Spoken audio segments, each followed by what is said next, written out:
جہاں آسانی کرنی چاہیے تھی وہاں بھی لوگ سمجھ سے بالا تر کام کرنا شروع کر دیتے.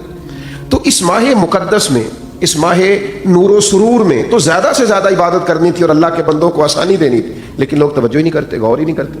تیسری بات جو اس ماہ مقدس میں ہمیں بڑی سمجھنی چاہیے، ایک تو فضائل پر غور کرنا چاہیے، دوسرا اس کو کسی صورت بھی کمرشل نہیں بنانا چاہیے کہ اب بھلا میں اس میں کیا کما سکتا ہوں، کیا لے سکتا ہوں، کیا پرافٹ آ سکتا ہے.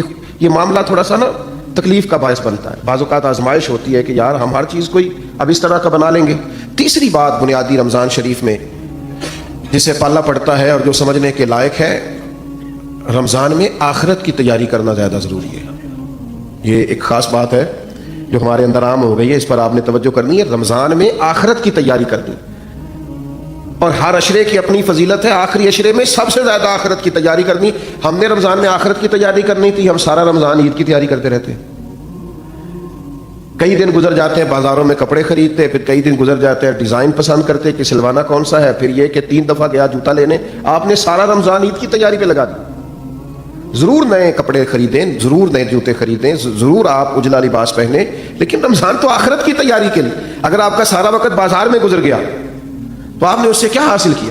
چاہیے تو یہ تھا کہ کپڑے یہ رمضان سے پہلے خرید لیے جاتے، سلوا لیے جاتے. اب تو موسم کا بھی پتہ چل جاتا ہے کن دنوں میں کیسا ہوگا. اب تو یہ بھی کسی حد تک آسانیاں ہیں. رمضان المبارک سے پہلے سارے لین دین کر لیے جاتے. بزرگوں کی، صحابہ کی ایک بڑی تعداد تھی جو مہینہ مسجد میں گزارتے تھے رمضان. کہتے تھے وقت ضائع نہیں کرنا، پتہ نہیں دوبارہ ہاتھ آئے کہ نہ آئے، اس کو ضائع نہیں کرنا. تو میرے بھائی ان 3 چیزوں پر سب سے پہلے اہمیت دیں کہ جو فضائل ہیں ان کو ذہن میں بٹھائیں کہ شان کتنی. دوسرا کوئی کمرشل، میں بعض اوقات بڑی تکلیف محسوس کرتا ہوں جب میں اپنے حج اور عمروں کو کمرشل بنا ہوا دیکھتا ہوں نا، تو میں سوچتا ہوں کہ کن کن چیزوں کی ہم نے دکانیں ڈال لی. ضرور آپ اس سے جس حد تک ہو سکے آپ کام کریں، لیکن یہ کہ آپ نے ہر چیز کو بیچنا خریدنا شروع کر دیا ہے. یہی حال رمضان کے ساتھ ہوتا ہے. بہت سارے معاملات میں ہم دیکھتے ہیں کہ کمرشلزم بڑا عروج پہ. اور تیسری بات یہ کہ سارا ٹائم نئے نئے ملبوسات خریدنے میں ضائع کر دیتے ہیں. تو 3 باتیں تو یہ سمجھیں. پھر 3 عبادات ہیں رمضان کی. پہلے تو روزہ رکھنا ہے، اور روزہ اس طرح رکھنا ہے کہ روزہ صرف پیٹ کا نہ ہو، تھوڑا زبان کا بھی ہو. حضور نے فرمایا تم سے کوئی لڑنا جھگڑنا چاہے تو اسے کہہ دو میں نے روزہ رکھا ہوا ہے. فرمایا جس نے جھوٹ بولنا نہیں چھوڑا، غیبت نہیں چھوڑی، اس کے بھوکا پیاسا رہنے کی اللہ کو کوئی ضرورت نہیں ہے. آپ یہ پابندی کر کے دیکھیں. روزہ تقوی کا سبق اور درس دیتا ہے. تھوڑا اپنے آپ کو پابند کریں کہ رمضان المبارک کا ماہ نور ہے، میں نے جھوٹ زبان سے نکالنا ہی نہیں، میں نے کوئی خلاف واقعہ بات نہیں کرنی، کچھ بھی ہو جائے مجھے زیادہ گفتگو ہی نہیں کرنی چونکہ میں روزہ دار ہوں. حضور علیہ السلام کی بارگاہ میں خواتین حاضر ہوئی تھیں تو انہوں نے کہا کہ ہم نے روزہ رکھا ہوا ہے. تو محبوب نے فرمایا یہاں کہہ تو کرو. تو کہہ کی تو گوشت کے لوتھڑے اور بھوٹیاں ان کے حلق سے نکلیں. تو کریم فرمانے لگے تم نے وہاں بیٹھ کے غیبت نہیں کی؟ تو حالت روزہ میں تم نے مردہ بھائی کا گوشت نہیں کھایا؟ تم نے غیبت نہیں کی؟ تو بھائی آپ نے رب روزہ رکھنا ہے تو پھر تھوڑا سا اپنے آپ کو سمجھانا ہے. کوئی جھوٹ نہیں، کوئی غیبت نہیں، کوئی بدی نہیں، کوئی بددیانتی نہیں، کوئی بد نظری نہیں، کوئی بے حیائی نہیں. رمضان المبارک کا چاند طلوع ہوتے ہی اب اپنے آپ کو پورے طور پر کنٹرول کریں. رمضان محتاط رہنے کا مہینہ ہے، اس میں تھوڑی سی احتیاط کریں، اس میں تھوڑا سا غور کریں. اور اب تو الزام بھی کسی پہ نہیں دے سکتے کہ فلانے نے کرایا، شیطان تو ویسے ہی قید ہوتا ہے. اب تو اس کا نام لے کے جان بھی نہیں چھوٹے گی، وہ تو قید میں ہے. اب تو اپنے آپ پر پابندی ہی لگانی ہے. اب تو یہ کہ کنٹرول کرنا ہے. تو پہلی بات یہ کہ روزے کو بڑے حسن کے ساتھ ادا کریں، بڑی پاکیزگی کے ساتھ. روزہ بڑی نعمت ہے. آپ یقین کریں روزہ رکھا ہوا ہوتا ہے نا انسان نے تو عجیب سی وہ روحانیت محسوس کرتا ہے. روزہ عقیدہ توحید کا بہت بڑا اظہار ہے. پتہ چلتا ہے کہ یہ بندہ رب کو ماننے والا ہے. کیوں کہ آپ گھر کے اندر اکیلے ہیں اور دروازے سارے بند ہیں اور کھانے کو ہر چیز پڑی ہے، تو کیوں نہیں کھول کھا رہے آپ چوری لوگوں سے؟ بہت ساری عبادات میں لوگ معاذ اللہ دکھاوا نہیں کر لیتے. ہر چیز موجود ہے گھر میں، فریزر بھرا ہوا ہے انواع و اقسام کی چیزوں سے. کیوں نہیں کھا رہے؟ اس لیے نہیں کھا رہے کہ میرا رب مجھے دیکھ رہا ہے. عقیدہ توحید کی اتنی مضبوطی حالت روزہ میں حاصل ہوتی ہے کہ بندہ نور علی نور ہو جاتا ہے. تو یہ ایک بہت بڑی پریکٹس ہے رمضان المبارک کے اندر کہ پھر انسان اپنی مجموعی زندگی میں اسے لاگو کرے کہ مجھے صرف کیمرے کی آنکھ نہیں دیکھ رہی، مجھے وہ رب دیکھ رہا ہے جسے نہ اونگ آتی ہے نہ نیند آتی. یہ بہت بڑی ایک سعادت ہے. اور آپ پھر اس سے جو روحانیت پھوٹتی ہے، جو جلوے بنتے ہیں، جو رانائی پیدا ہوتی ہے، حضور علیہ السلام نے فرمایا رب کو تو روزہ دار کے منہ سے جو خوشبو آتی ہے وہی بڑی پیاری لگتی، اللہ کو پسند بڑی، وہ جو تیرے منہ سے بو آتی، خوشبو آتی، وہ اللہ کو محبوب ہے۔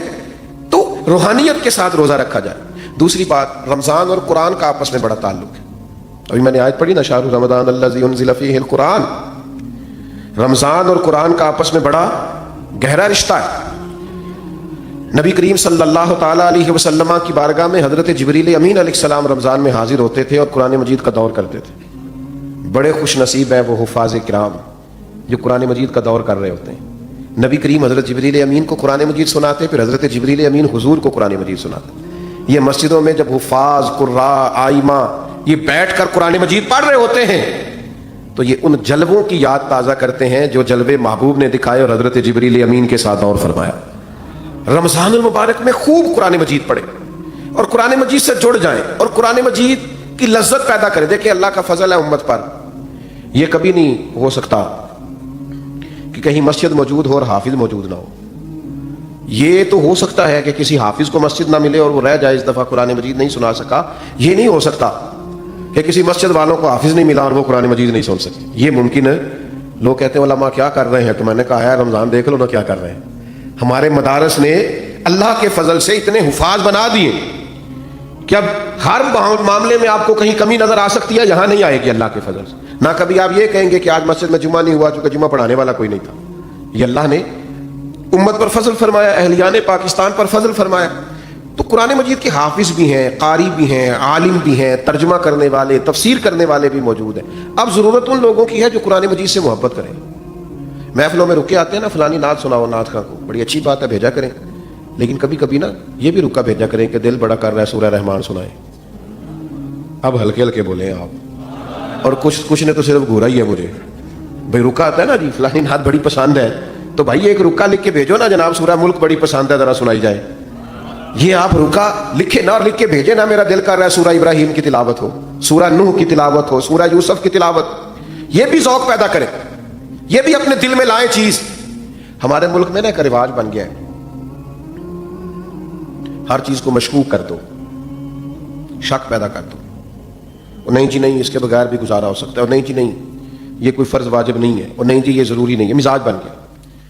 اور پھر اس طرح کے لوگ جو کہ انوکھی بات کرتے ہیں، یہ ہٹ کے بات کرتے ہیں تو دل کو بڑی اچھی لگتی ہے، نفس بڑی جلدی قبول کرتا ہے۔ لوگ کہتے ہیں وہ فلاں مولانا اتنا پڑھا لکھا ہے، وہ کہہ رہا تھا کہ کوئی ضروری نہیں۔ کچھ سالوں سے نا ہمارے ملک میں تراویح کے خلاف بھی بڑا پراپوگنڈا ہوتا ہے اور بڑا جم کے ہوتا ہے۔ وہ جی فرض نہیں جی واجب نہیں، کس نے کہا ہے کہ فرض واجب ہے؟ لیکن سنت تو ہے نا، عبادت تو ہے نا۔ کیا جناب فاروق اعظم رضی اللہ تعالیٰ عنہ نے باقاعدہ جماعت نہیں کروائی؟ کیا نبی کریم علیہ السلام نے خود تشریف لا کر کے تراویح کی نماز نہیں پڑھائی؟ ہر چیز کو مشکوک بنا دینا۔ لوگ جڑے ہوئے ہیں، اللہ کے فضل سے آتے ہیں، اور سال میں ایک موقع بنتا ہے جب سنانے والے قرآن مجید سنا لیتے ہیں اور سننے والے سن لیتے۔ میں نے بوڑھے بزرگ دیکھے اپنی زندگی میں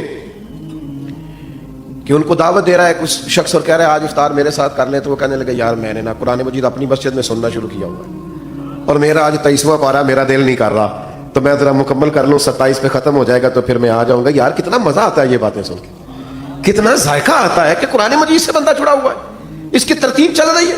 اور اب تو میں ایسے دوستوں کو بھی جانتا ہوں کہ جو رات کو وہ ترجمے کے ساتھ ایک پارہ دیکھتے ہیں جو انہوں نے اگلی رات سننا ہوتا ہے، وہ دن بھر کہیں اس کا مطالعہ کرتے رہتے ہیں کہ پھر کچھ نہ کچھ شناسائی ہو جائے گی، رات کو سنیں گے تو مزہ دوبالا ہو جائے گا۔ تو لوگ قرآن مجید سے جڑے ہیں، اللہ کے کلام سے جڑے ہیں، قرآن پاک سے جڑے ہیں، اور آپ یہ ہے کہ مشورے دے رہے ہیں گھر بیٹھ کے کہ کوئی ضروری نہیں۔ کس نے کہا ہے ضروری ہے؟ لیکن کیا تم نے وہ محبوب کی حدیث نہیں سنی، نہیں پڑھی کہ محبوب علیہ السلام نے فرمایا رمضان اور قرآن دونوں اللہ کی بارگاہ میں بندے کی سفارش کریں گے۔ رمضان کہے گا اللہ میں نے اسے دن بھر کھانے سے روکے رکھا، اور قرآن مجید کہے گا مالک یہ رات کو کھڑا ہو کے پڑھتا سنتا رہا۔ فرمایا رمضان اور قرآن کی سفارش سے اللہ بندے کی مغفرت فرما دے گا۔ قرآن مجید سے تعلق بنا ہے، اور یہ رات کا قیام ہے۔ آپ کی میں بات نہیں کرتا، میرا ویسے ہلکا سا تجربہ یہی ہے کہ مل کے جماعت کے ساتھ کام ہو جائے تو ہو جائے، تنہا ڈیوٹی لگائی جائے نا۔ کچھ دوست ایسے ہیں وہ تراویح جماعت سے پڑھ لیں تو پڑھ لیں، رہ جائیں تو سستی ہو جاتی ہے۔ صحیح کہہ رہا ہوں؟ یہ اہتمام کے ساتھ ہو جائے تو ہو جائے، ورنہ بہت ساری جگہوں پہ سستی رہ جاتی ہے۔ تو رات کے قیام کا اہتمام کریں۔ نبی پاک علیہ الصلوۃ والسلام نے فرمایا جس شخص نے رمضان المبارک میں احتساب کی نیت کے ساتھ قیام کیا اور ایمان کے ساتھ قیام کیا، اللہ اس کے پچھلے سارے گناہ معاف فرما دے گا۔ اور ایک اور چھوٹا سا مشورہ بھی آپ کو دینا ہے، آگے پیچھے تو بڑا مشکل ہوتا ہے سحری میں اٹھنا، تو رمضان میں تو اٹھنا ہی اٹھنا ہے نا۔ ایسا نہ کریں کہ جب صبح اٹھیں تو 10 منٹ پہلے اٹھیں، 4 رکعتیں تہجد کی بھی پڑھیں۔ اٹھنا تو ہے، تو کیا سعادت ہے۔ ایک روایت میں فرمایا کہ ہر نیکی پر تو ثواب ہوتا ہے نا، فرمایا جب نوجوان اٹھ کے سویرے تہجد پڑھتا ہے تو رب اسے دیکھ کے مسکراتا ہے جو اس کی شان کے لائق۔ کتنی عظمت کی بات۔ آپ صبح 10-15 منٹ پہلے اٹھیں، 4 رکعتیں، 6 رکعتیں، 8 رکعتیں، 12 رکعتیں تہجد کی پڑھیں، اس کے بعد پھر آگے چلیں۔ تو ایک تو روزہ اہتمام سے، اور دوسرا قرآن مجید سے تعلق، نوافل سے تعلق، تھوڑا سا نا مطلب انسان وقت نکالے، عبادات میں رہے۔ سارا سال ہم خبریں سنتے ہیں ٹی وی پہ اور موبائل پہ، تو انقلاب آ گیا پھر خبریں سننے سے۔ اگر کہ ملک تبصروں سے ٹھیک ہوتا نا تو سب سے پہلے پاکستان ٹھیک ہونا تھا، اس لیے کہ جتنے تبصرے ہمارے ملک میں ہوتے ہیں کسی اور جگہ بڑے تبصرے، ہر آدمی کی جیب میں موبائل ہے اور ہر بندہ ہی صحافی ہے، ہر ایک کے پاس یہ اندر کی خبر ہے اور سارے تبصرے کر رہے ہیں۔ میرے بھائی 1 مہینہ تبصرے رہنے دو، میری تو مانو تو خبریں بھی رہنے دو، آپ 1 مہینہ اپنے آپ کو قرآن مجید سے جوڑو، آپ کوشش کرو خوب توجہ کے ساتھ اللہ کی عبادت۔ اور ایک تیسری عبادت جو بڑی اہم ہے رمضان میں، اور وہ ہے اللہ کے راستے میں خرچ کرنا، خیرات کرنا، سخاوت کرنا۔ یہ سخاوت صرف امیر آدمی کی ڈیوٹی نہیں، غریب ذرا زیادہ غور سے سنیں کیا کہہ رہا ہوں۔ نبی پاک علیہ السلام نے فرمایا تم ایک کھجور اللہ کے راستے میں دیتے ہو نا، 1 کھجور، پھر سنو کیا عرض کر رہا ہوں، 1 کھجور تم اللہ کے راستے، کیا مثلا قیمت ہے آج 1 کھجور کی، اور ہمارے یہاں کیا حیثیت ہے، فرمایا 1 کھجور جب تم اخلاص کے ساتھ اللہ کے راستے میں دیتے ہو، اللہ تبارک و تعالیٰ اسے قبول فرما کے اپنے سیدھے دستے مبارک میں لیتا ہے جو اس کی شان کے لائق ہے۔ اور فرمایا تمہاری اس 1 کھجور کی اللہ نشو و نما کرتا ہے، اسے پالتا ہے، بڑا کرتا ہے۔ فرمایا وہ 1 کھجور اللہ تعالیٰ پہاڑ کے برابر کر دیتا ہے۔ اور ایک یہاں تو 1 کھجور کی بات ہے نا، ایک حدیث میں حضور نے فرمایا دوزخ سے بچ جاؤ، چاہے کھجور کا 1 ٹکڑا صدقہ کر کے بچ جاؤ، لیکن دوزخ سے بچ جاؤ۔ کچھ خیرات، کچھ صدقات، اس کا مزاج پیدا کرے۔ اور ہمیں تو دین نے یہاں تک کہا ہے سخاوت یہاں سے شروع کرنے کا، فرمایا کہ گوشت بناؤ تو شوربہ زیادہ کر لیا کرو، پڑوسیوں کو بھی شامل کر لو۔ نبی کریم علیہ السلام نے فرمایا شوربہ ذرا زیادہ کر لو اور پڑوسیوں کو شامل کر لو۔ کچھ لوگ سخاوت کا مزاج نہیں رکھتے، وہ کہتے ہیں میں خود بڑا غریب ہوں۔ او بھائی بانٹنے کا مزاج تو بنائے، اللہ عطا بھی کرے گا۔ 2 آدمیوں کا کھانا 3 آدمی کھا سکتے ہیں، 3 کا 4 آدمی کھا سکتے ہیں۔ ہم نے دیہاتوں میں وہ بزرگ بھی دیکھے جو صرف اپنی پکی ہوئی افطار لے کے مسجد میں چلے جاتے تھے، کہتے تھے شاید کو مسافر بھی آ جائے تو میں شامل کر لوں گا۔ صرف اپنے لیے جو افطار کا سامان تھا اسی کو ذرا بڑھا کے لے جاتے کہ مسجد میں جا کے کھولتا ہوں روزہ، شاید وہاں مجھے کوئی مسافر مل جائے۔ سخاوت مال سے ہوتی نہیں،